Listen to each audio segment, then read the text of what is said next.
Okay, we got the neon back on the road. Everything seems to be working real fine. This is what started everything. The radiator going bad. It's plastic and aluminum. In the bottom of the radiator, you can see the holes here are for the transmission cooler.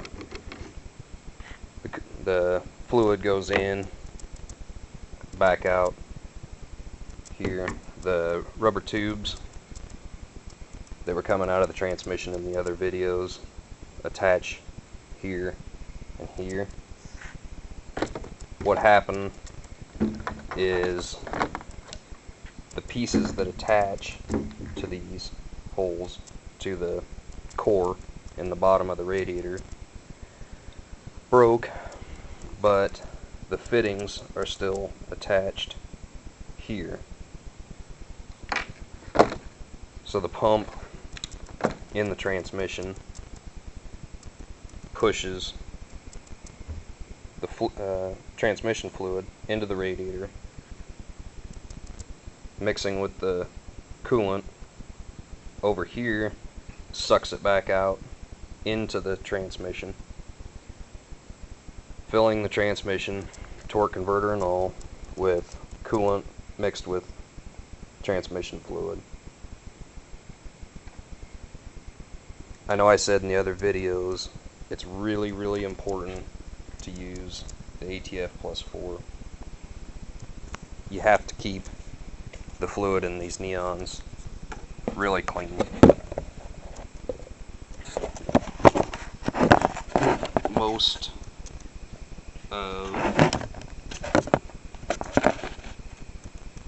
the problems come from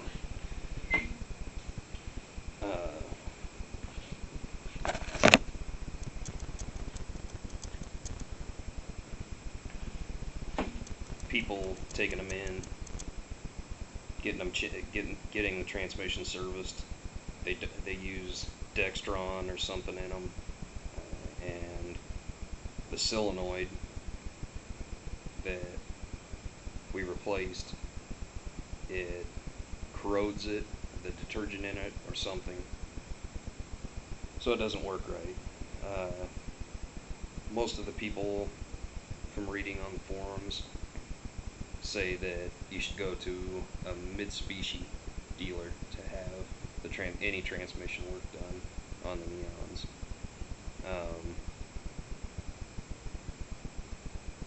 When the radiator went bad, the engine temperature just went straight up. I assumed that a head gasket had gone bad. I parked it for a while and didn't bother looking at it, assuming that it was the head gasket. The more I got reading, found out the radiators do go bad. When it went bad, I was able to make it back home, maybe 3 miles. By the time I got home, you had to almost around 5,000 RPMs before the transmission would kick in. After that, it wouldn't go at all. So I changed the radiator, but the transmission's still full of coolant. The cooling system wasn't bad to flush. It went pretty easy. The transmission's not so easy. I talked to a couple Dodge mechanics, and they all said don't bother taking it in and having them flush the transmission, because they never can really get all of the antifreeze out of the torque converters. He said do a couple transmission fluid changes. You don't even have to change the filter. It's $9 to change the filter, so I went ahead and did that. I think by the third fluid change, I had gotten rid of what looked like Pepto-Bismol in the bottom of the pan. After that, I'm guessing that I probably did 8 changes, including the one that we just did.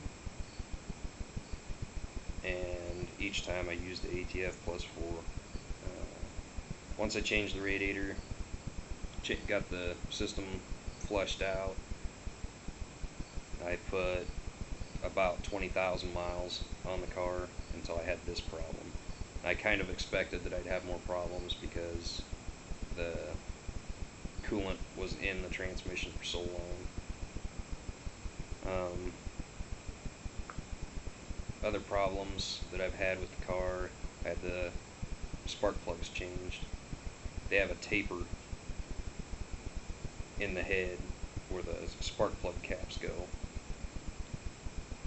If you don't use a really thin-walled socket or really pay attention to just be on the top of the spark plug when you're putting it in and make sure that they get tight, they work their way out. 2 were you could move them back and forth with your fingers. 1 was actually tight, the other one wasn't real bad, but you could take it out with your fingers.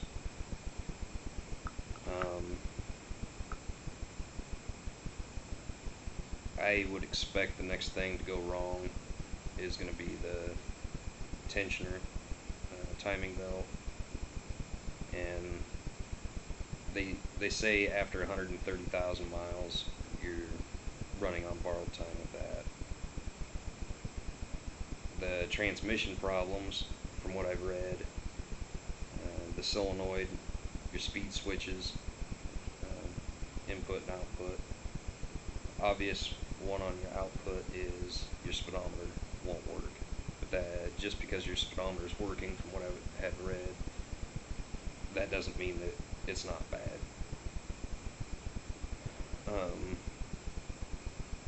Another one with the transmission is the torque converters lock up. I don't know if that has to do with the speed switches or what the problem is, but when you pull up to a stop sign, it dies, like you're holding on to the brake and it's still trying to go, which that is what's happening. I haven't had that problem with this car. I get good gas mileage. If I stay around 60 miles an hour, I can get up to 32 miles a gallon with it. Running 80 with the air conditioner on, 75, 80. And anywhere from 27 to 29 going down the interstate. It's been a good car, other than the problems. I have the video of my receipt. It's what we did today was around $210 in that area, and not including the transmission filter and oil. With that, it's probably around $250. It's not bad to do, as long as if you can change your oil, you can do what we just did in the videos. I can't think of anything else to go over with it. Just make sure that you keep your transmission fluid very, very clean. Once you do have the radiator go out, you won't see antifreeze go everywhere, but your temperature is going to go up. Don't try and drive it. You don't want to take the head gasket out. The radiator was a fairly easy fix. I would say time probably the same as this. This took me about 3.5, 4 hours from start to finish, and that's not going real hard on it. So if anybody has any questions, just send me a message. I'd be more than happy to send pictures or any questions that I can answer. I'm not a mechanic. I don't know how the internals work. I just went off of what I read on the internet, and it ended up working out. Something that you might want to do is go in and have a diagnostic check on it. I figured it was probably going to cost me 60 or 90 bucks to do that, and I was pretty sure that this was going to solve the problem. So, that's it.